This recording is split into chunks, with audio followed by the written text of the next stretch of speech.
Chapter 9. A Trap. The boys decided to take the Civil War message to General Smith. Frank tucked it into his wallet and made for the door. As he, Joe, and Chet left, the guard called after them in a gravelly voice, "Remind yourselves not to come back." But the boys paid no attention. After waiting a moment for Chet to snap a picture of the historical building in which the important clue had been found, Frank drove toward Centerville. Stopping in front of a service station, he asked for gas and requested directions to Pleasonton's Bridge. "Pleasonton's Bridge? Never heard of it," replied the attendant. "It's in the vicinity of Rocky Run," Frank said, "or at least it ought to be." "I've lived here a long time," declared the man, as he wiped the windshield, "but I sure never heard of Pleasonton's Bridge." "More bad luck," Joe remarked as they drove off. "Now that we've found a good clue, we can't locate the bridge." The boys' next call was at Centerville's one-room library. Frank asked the pleasant, gray-haired librarian for a book on the Civil War history. "Thanks very much," Frank said, taking several books which the woman suggested. "Perhaps you can help us find what we're looking for." When he told her of their quest for Pleasonton's Bridge, the librarian took off her spectacles and frowned in deep thought. "A Captain Pleasonton was in the Battle of Rocky Run," she stated, "but I've never heard of a bridge by that name." Sitting down with the boys, she helped them scan the books. In vain, a search for the mysterious bridge. When their perusal proved to be of no avail, Frank thanked the woman for her help. Chet smiled wryly as the boys left the library. "Well, fellows, I guess the mystery of the lost gold ends right here," he sighed.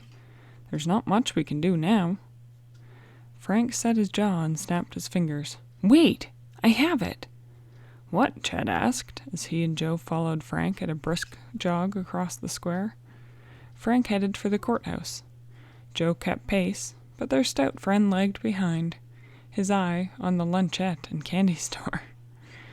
The Hardys went straight to the old man who registered deeds. He recognized Frank at once. "Looking up more deeds?" he asked. "No," Frank said with a smile. "I'm looking for a bridge. Pleasonton's Bridge." Frank's pulse quickened at the register's sudden look of understanding. "Pleasonton's Bridge? Well, son, I hadn't heard mention of that in many a year. Well, until just a little while ago." "What do you mean?" Frank asked apprehensively. "You're the second fellow to ask me that question in less than an hour," the man said. "Y'all playing a game?" Frank assured him that they were not, and asked what the other inquirer looked like. "He was a tall, dark man, stranger to me, didn't give his name." "Did he have a mustache?" Joe asked, suspecting Professor Randolph at once. "No, he was clean-shaven." The Hardys were puzzled. Was the stranger Dr. Bush? "Did you tell the man where the bridge is?" Frank asked, trying to conceal his excitement. The register took a deep puff of his pipe and blew a cloud of smoke into the air. "Take it easy, son. There's nothing to get wrought up about. The bridge isn't there anymore." "It's gone?" Joe asked. The old man ran his thumbs up and down his suspenders and leaned back in his chair. Then with measured words he told them that Pleasonton's was the military name given to a stone and timber bridge over the Rocky Run. It was called this because Captain Pleasonton had been assigned to defend it. A furious battle had raged on either side of the span, and when Pleasonton had found his position untenable, he'd destroyed the bridge. "Then there's nothing left of it?" Joe asked. "Well, I wouldn't say that. The old abutments are still standing," the man replied, drawing the flame of a match to the bowl of his corncob pipe. "I'll tell y'all how to find it. Go south on the country road 2 miles, and then turn right till you come near the new bridge over Rocky Run. Pleasonton's Bridge is about half a mile downstream." The boys thanked the old man and hurried out. As they got into the car, Chet arrived with a large bag of sandwiches and 3 cartons of milk. "Guess this'll do for lunch," he said with a grin. "More than that," Frank said. "Hop in. We're bound for Pleasonton's Bridge." "You found out where it is?" Chet asked incredulously. Then he pointed to a poster on a telegraph pole at the end of the curve. "Civil War Rifle Shootout on the 23rd, the boy read. "That's tomorrow, fellows. I'd like to see that." "Sounds like fun," Joe agreed. Frank drove down the highway and turned off where the register had told him. He pulled up at the new bridge. "Say, this is the place where the guy in the black sedan stopped to look at us," Chet remarked. "Hope he isn't around here now." "We'll keep our eyes open," Frank promised. The boys realized that it would be necessary to walk from this spot to the site of Pleasanton's Bridge, since Rocky Run had left the road here and meandered through fields and woods. Frank drove the car behind a clump of trees. After eating their picnic lunch, the three boys started downstream to find Pleasanton's Bridge. They followed the faint trace of a long-forgotten trail beside the water. "This stream must be on the Beauregard Smith plantation," Joe remarked as they went along. Warily the three pushed on, searching for a sign of the bridge. Suddenly, at the base of a little rise, they came upon a pile of rotten logs. "An old cabin," Chet said. "Maybe Pleasanton's Bridge was a toll bridge, and the bridge tender lived here." The boys walked around the perimeter of the ruins. Frank pointed to broken bits of dishes and a rusted kettle that was crushed and buried beneath one of the logs. "Guess that's all that's left of the place, and I don't see any sign of a bridge." Suddenly, Chet gave a whoop. "Oh boy, a Civil War rifle!" Some 20 feet ahead lay an antique firing piece, its barrel glinting in the sun. Chet rushed toward it, but Frank's sharp warning stayed his friend's quick motion. "Don't touch that thing!" Chet's hand was barely 6 inches from the rifle when he pulled it back. "This may be a trap," Frank warned. "That weapon's too shiny to have been here for long." The older Hardy walked swiftly into the thicket and ripped a twining vine from an old stump. Tying several pieces together, Frank made a long string from the tendrils. Carefully and without touching the rifle, he tied one end to the stock. Then Frank motioned Joe and Chet to stand off at some distance behind a tree. When all three boys were concealed, Frank tugged gently on the other end of the vine. Into the air flew a shower of sparks. "Good night!" Chet cried. "That rifle's charged with electricity." "I thought there was something phony about it," Frank said grimly. He tugged on the vine again, and another arc of sparks flew from the weapon, hissing and crackling. "I think we'd better get out of here fast," Chet declared, moving back. Suddenly, the sparks stopped.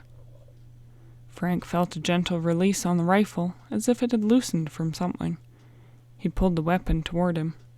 What do you suppose charged it? Chet wondered, wide-eyed, when the old firing piece finally lay at their feet. The boys cautiously examined the spot where the weapon had lain.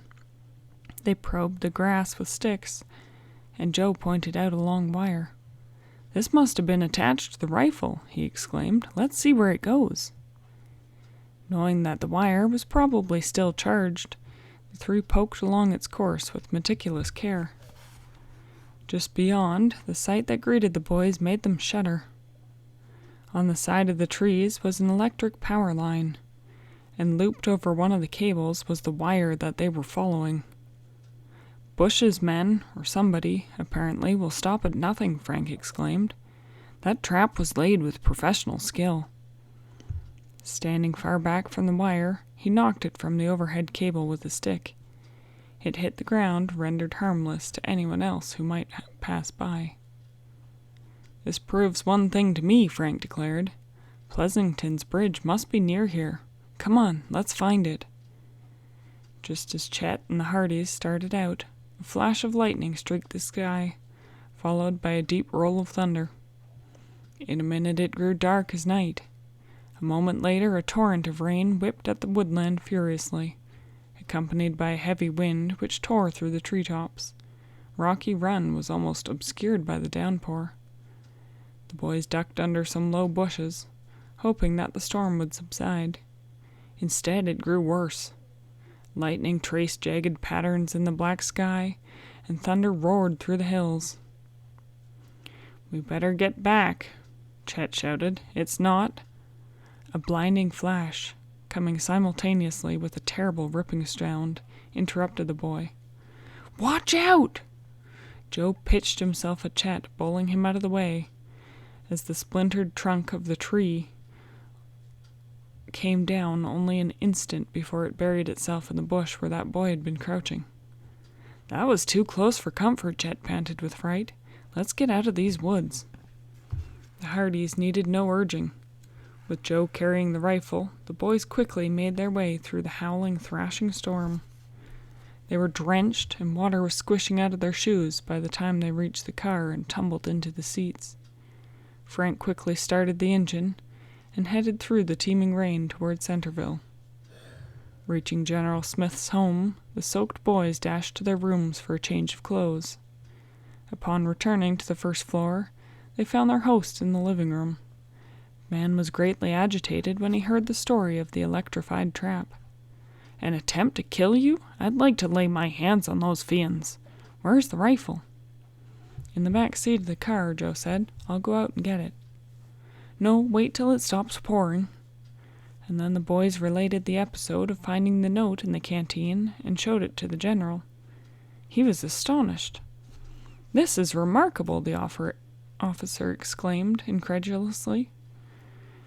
"Now we're ready for the big push, and I'd suggest no time be lost." "To think the rifle may prove to be a good clue, too," Frank declared. Then he glanced out the window. "It's stopped raining now. I'll go get it." Sidestepping the puddles of water like a football player in a broken field practice, he ran to the garage. "What's this?" Frank said, stepping inside. He bent down to examine wet footprints on the side of the car. "Oh no!" An awful thought flashed through his mind. Frank put his car on the door handle. Wet. The boy's fears were confirmed when he flung open the door. Inside the house, Joe and the general waited for Frank to return with the gun clue. They heard his racing steps and saw him dash into the room empty-handed. "Where's the rifle?" Joe said. "It's gone. Impossible. I tell you, Joe, the rifle has disappeared." End of chapter 9.